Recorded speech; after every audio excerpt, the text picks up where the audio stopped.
Salut tout le monde, j'espère que vous allez bien. En tout cas, je vous souhaite la bienvenue sur ma chaîne où on parle d'astrologie. Moi, c'est Valériane et aujourd'hui, j'ai envie de vous parler du descendant Lion. Donc, c'est une vidéo qui est complémentaire à celle sur l'ascendant Verseau que je vous invite à aller regarder si ça n'est pas encore fait. Mais bien sûr, si vous vous y connaissez déjà assez bien en astrologie ou que vous avez juste envie d'en savoir plus sur les caractéristiques du descendant Lion, cette vidéo est faite pour vous aussi. Mais donc en quelques mots ici, qu'est-ce que ça représente le signe descendant dans notre profil astrologique, aussi appelé thème astral? Eh bien en fait c'est un ensemble de caractéristiques qu'on va surtout rencontrer quand on est en relation avec une autre personne. Et en fait ce qu'on observe c'est que ces caractéristiques, on peut avoir tendance à ne pas les voir en nous et à les projeter sur l'autre, soit comme des défauts que celui aurait, soit comme des qualités à nouveau que celui aurait ou serait capable d'exprimer. Et donc ce qui est vraiment intéressant avec le signe descendant, c'est de pouvoir l'intégrer, de pouvoir intégrer toutes ces caractéristiques en nous, ce qui va alors permettre de trouver un meilleur équilibre intérieur et puis évidemment aussi plus d'harmonie lorsqu'on est en relation avec quelqu'un d'autre. Et alors on va également voir aujourd'hui autour de quel thème le signe du Verseau et celui du Lion peuvent se rejoindre afin de donner des clés d'équilibre aux personnes qui sont ascendant Verseau. Et alors, une dernière chose que j'aimerais préciser, c'est que moi j'exerce en tant qu'astrologue, donc j'interprète les thèmes astro. Alors si vous avez envie que j'interprète votre thème astral, qui est donc en quelque sorte votre profil astrologique, n'hésitez surtout pas à entrer en contact avec moi. Toutes les informations pour ça seront mises dans la description de cette vidéo. Mais donc maintenant, parlons du descendant Lion.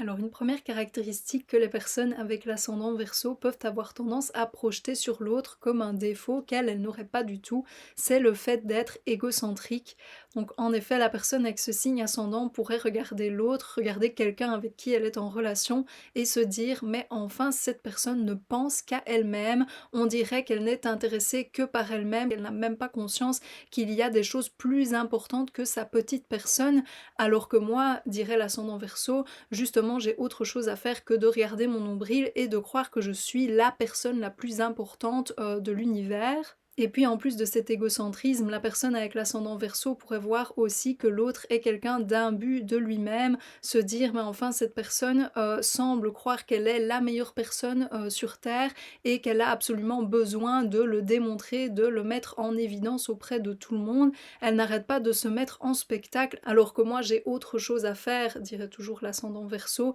que de vouloir démontrer en quoi je suis quelqu'un de génial. Moi je n'ai pas ce besoin comme cette autre personne d'être admirée, d'être acclamée. Moi si on ne m'aime pas, si on n'apprécie pas ce que je suis ou ce que je fais, je n'en ai rien à faire. Mais alors ces mêmes caractéristiques peuvent en fait être vues tout autrement par la personne avec l'ascendant Verseau. Donc par exemple, plutôt que de voir le fait de se donner en spectacle ou de tout le temps se mettre en avant, elle pourrait plutôt regarder cette personne et se dire waouh, cette personne-là en face de moi, elle s'aime vraiment et c'est tout, ça ne va pas plus loin, on dirait qu'elle n'a pas besoin, comme moi, dirait l'ascendant Verseau, de prendre du recul, de voir si ça fait sens en fonction de certaines valeurs ou de certaines considérations plus collectives. On dirait que pour elle, c'est naturel de s'aimer et de se mettre en avant, et donc ça dégage aussi quelque chose de très chaleureux, alors que moi je n'arrive pas, pourrait penser l'ascendant Verseau, à rayonner comme ça.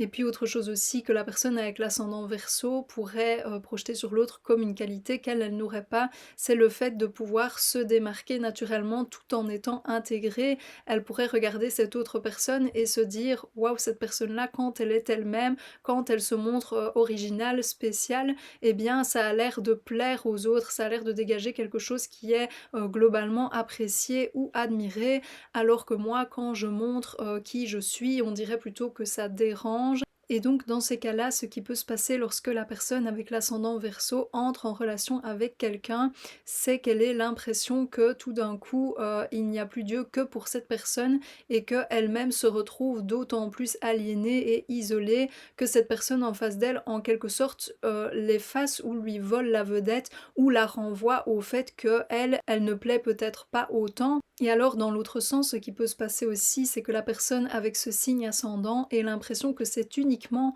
quand elle est en relation avec quelqu'un que tout d'un coup elle arrive à comprendre qui elle est vraiment en tant qu'individu, qu'elle arrive à briller, qu'elle arrive à se démarquer par ce qu'elle aime à l'intérieur d'elle, à ressentir justement cette fierté de qui elle est ou du couple qu'elle forme avec cette autre personne, et donc que c'est seulement là alors qu'elle ressent cette confiance en soi qui ne dépend absolument pas de considérations à plus grande échelle ou du rapport avec le groupe, la collectivité. Mais alors, ce qu'il ne faut vraiment pas perdre de vue, c'est que toutes ces caractéristiques du descendant, elles nous appartiennent aussi. Et donc, pour les personnes qui sont ascendants Verseau et qui se seraient reconnues dans les qualités ou les défauts qu'elles auraient tendance à voir chez les autres et pas chez elles, c'est intéressant de pouvoir se demander, s'interroger sur la façon qu'elles ont elles aussi en fait de démontrer ces caractéristiques. Donc dans le cas des défauts, ça permettra en fait d'éviter de perpétuer un manque de lucidité vis-à-vis de soi quand on est en relation avec quelqu'un d'autre, si on a la tendance à tout le temps reprocher à l'autre ce qu'en fait on ne peut pas voir à l'intérieur de soi. Et puis dans l'autre sens, pour les qualités qu'on a du mal à voir en soi, ce que ça va permettre de pouvoir justement observer en quoi on les exprime aussi, eh bien c'est de ne pas avoir besoin d'être en relation avec quelqu'un d'autre pour se sentir entier. Et donc maintenant, on va voir autour de quel thème le signe du Verseau et celui du Lion peuvent trouver ce fameux point d'équilibre. Alors un terme qui selon moi rassemble bien le signe du Lion et celui du Verseau, c'est se démarquer, c'est-à-dire que ça ne vous étonnera pas, le signe du Verseau, lui, se démarque en opposition avec les autres, se démarque par le fait de contraster, de rejeter certaines idées et donc d'être en quelque sorte en dehors de ce qui est attendu ou de ce qui est majoritaire, tandis que le signe du Lion, lui, se démarque par le fait de mettre en avant ce qu'il aime le plus chez lui et donc par le fait d'être en quelque sorte adulé ou en tout cas admiré par les autres et par cette espèce de majorité. Donc il y a cette originalité, cette démarcation dans les deux signes, mais vraiment avec une ambiance différente si on peut dire. Et pour ça j'aime bien utiliser en fait l'image qu'on retrouve souvent dans les films de la personne de l'adolescence, est souvent plus représentée dans les écoles, donc de la personne populaire et de la personne ou de l'adolescent marginal, décalé, et les deux peuvent être vus, être représentés à la fois très positivement ou très négativement. Alors évidemment c'est le signe du lion qui conceptuellement correspond à cette idée de l'adolescent populaire, tandis que le signe du Verseau correspond à cette idée de l'adolescent décalé. Et donc effectivement pour les personnes qui sont ascendants Verseau, donc pour dans cette image l'adolescent marginal ou bizarre, différent, eh bien il peut y avoir une vision de la personne populaire comme quelqu'un qui est complètement superficiel, faux et qui en fait ne cherche qu'à plaire aux autres et donc ne démontre que ce qui va être apprécié du plus grand nombre, de ce qui va être vu comme cool ou comme plaisant. Mais en fait ce qui peut être intéressant pour les personnes qui sont ascendants Verseau, c'est en fait de se rendre compte que parfois, toujours dans cette image, les personnes qui sont populaires, l'adolescent populaire, l'est peut-être non pas parce qu'il est faux, etc., mais parce qu'en fait, il a justement cette authenticité, il a ce naturel à démontrer ce que lui aime, ce qui lui parle à lui, et donc ça dégage quelque chose qui est très confiant, qui est très affirmé, et qui effectivement est apprécié des autres parce que c'est rayonnant, parce que c'est brillant. Et donc ce qui est intéressant là-dedans pour les personnes qui sont ascendants Verseau, c'est de voir qu'en fait on peut effectivement se démarquer, être différent pour autre chose que pour ce qui nous rend en quelque sorte marginal ou ce qui va provoquer des rejets de la part des autres. Et donc ça va permettre aussi aux personnes qui sont ascendants Verseau de ne pas avoir ce sentiment de rejet vis-à-vis d'elles-mêmes lorsqu'elles vont se retrouver appréciées ou en quelque sorte validées par une majorité de personnes. C'est-à-dire que quelque chose qui peut effectivement arriver, c'est que lorsque la personne avec l'ascendant Verseau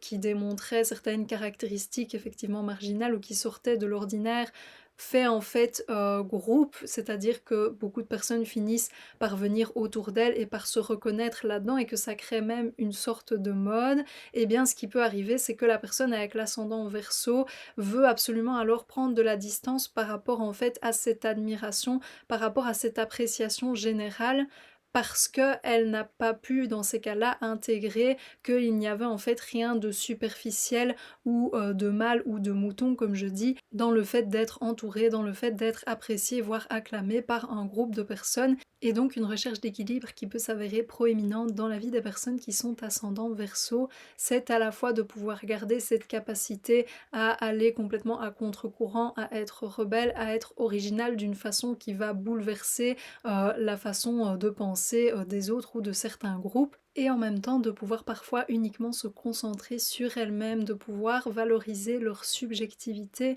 de pouvoir regarder à l'intérieur d'elles ce qui leur plaît, ce qui leur tient à cœur, donc vraiment émotionnellement ce qui est cher à leur cœur et qu'elles ont alors envie d'exprimer. Le fait d'avoir cette proximité, cet amour de soi, c'est quelque chose qui va leur permettre de pouvoir continuer de parfois prendre de la distance vis-à-vis d'elles-mêmes ou de pouvoir amener d'énormes changements ou bouleversements sans pour autant avoir une sorte de cynisme vis-à-vis d'elles-mêmes et sans donc perdre de vue l'importance aussi de l'individualité et de l'expression de soi sans avoir une volonté directe d'impact sur le monde. Ça y est, on a vu ensemble ce que ça signifie d'avoir le descendant lion, donc quand on est ascendant Verseau. J'espère que ça vous a parlé, que ça vous a plu ou que vous avez appris certaines choses. Si c'est le cas, n'hésitez pas à aimer cette vidéo ou alors à laisser un commentaire pour me le faire savoir ou pour partager votre expérience personnelle par rapport à ce signe descendant. Alors moi la prochaine fois je ferai une vidéo sur l'ascendant Poisson, donc si ça vous intéresse ou que vous avez envie de voir d'autres contenus de ma part dans le domaine de l'astrologie, pensez aussi à vous abonner à la chaîne. Voilà, d'ici la prochaine fois, moi je vous souhaite une bonne journée ou une bonne fin de journée. Salut!